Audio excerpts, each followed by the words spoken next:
পীর সাহেব হুজুর, আপনি জানেন যে আল্লাহ সুবহানাহু ওয়া তাআলার তো ১০০টি রহমত, তার মধ্যে ১ ভাগ রহমত আল্লাহ তাআলা গোটা পৃথিবীর মানুষদেরকে দান করেছেন। জি। আর ৯৯ ভাগ রহমত আল্লাহ তাআলা তার নিজের কাছে রেখে দিয়েছেন। কিয়ামতের ময়দানে এই ৯৯ ভাগ রহমত, দয়া এবং মায়া তিনি তার বান্দাদের প্রতি প্রদর্শন করবেন। এই যে ১টি ভাগ রহমতের কারণে একজন আরেকজনকে কি মায়া, একজন আরেকজনের জন্য জীবন পর্যন্ত দিয়ে দিচ্ছে। এই রহমতটা যদি আমরা পেতে চাই তাহলে কি কি আমল করতে হবে? তার ঈমান লাগবে, তার তাকওয়া লাগবে। আপনি কি বলবেন? অনেক ধন্যবাদ। আপনি প্রশ্নটা যে সুন্দর গুছিয়ে বলেছেন, মানে একেবারে বেসিক রহমতটুকু পাওয়ার জন্য আমাদের কি করণীয় রয়েছে, জি, মানে কিভাবে আমরা রহমতটাকে লাভ করতে পারি। রহমত দাতা যিনি, ওনার সম্পূর্ণ আনুগত্য করলেই কেবলমাত্র রহমতের আশা করা। আল্লাহু আকবার। আল্লাহ রাব্বুল আলামিন বলেছেন, কুল ইন কুনতুম তুহিব্বুনাল্লাহ ফাত্তাবিউনি ইউহিব্বুকুমুল্লাহ। যে তোমরা, রাসূল সাল্লাল্লাহু আলাইহি ওয়াসাল্লাম বললেন, হে রাসূল আপনি বলে দিন, যদি তোমরা আল্লাহকে ভালোবাসতে চাও আমি মুহাম্মদুর রাসূলুল্লাহ সাল্লাল্লাহু আলাইহি ওয়াসাল্লামের অনুকরণ করো। তার ইত্তেবা ছাড়া উপায় নেই। ইত্তেবা ছাড়া কোনো উপায় নেই। কোনো ব্যক্তি আল্লাহর ভালোবাসা পেতে পারে না উইদাউট প্রফেট মুহাম্মদুর রাসূলুল্লাহ সাল্লাল্লাহু আলাইহি ওয়াসাল্লাম। আল্লাহর রাসূল সাল্লাল্লাহু আলাইহি ওয়াসাল্লাম রমজান মাসে কি করতেন? রমজান মাস আসার আগেই যে একটা বক্তব্য দিতেন যে রমজান মাস আসছে, লাকাদ আযাল্লাকুম শাহরুন মুবারাকুন শাহরুন আযীমুন শাহরুন লাইলাতুন ফি খায়রুম মিন আলফি শাহর জাআলাল্লাহু সিয়ামাহু ফারিদাতান ওয়া কিয়ামাল লাইলি তাতাওয়ান বলে একটা বিশাল খুতবা দিতেন। এবং ২ মাস আগে তো দোয়া করতেন, আল্লাহুম্মা বারিক লানা ফি রাজাব ওয়া শাবান ওয়া বালিগনা রমাদান।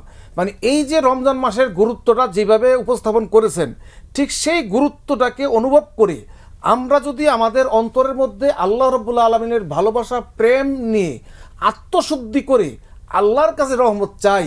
আল্লাহ তো বসে আছেন আমাদেরকে রহমত দেওয়ার জন্য।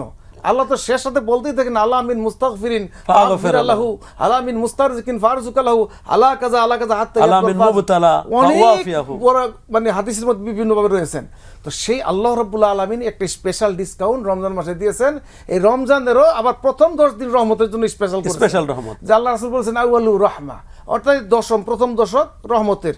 আজকে শেষ পর্যায়ে প্রায় আর একদিন মাত্র রয়েছে।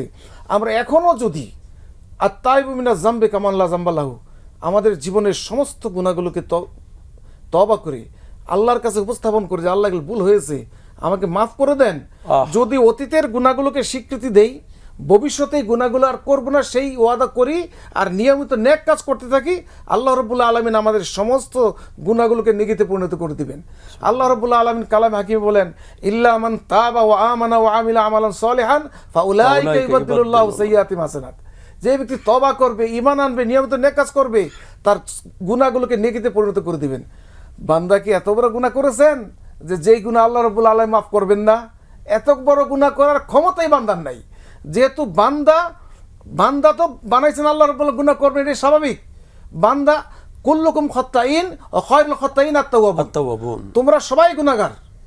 এই গুনাহগারের মধ্যে উত্তম হচ্ছে ওই ব্যক্তি যে তওবা করে। তার মানে যিনি গুনাহ করবেন স্বাভাবিক, এটা স্বাভাবিক। গুনাহ করার পরে যিনি তওবা করেন তিনি আল্লাহর কাছে সবচেয়ে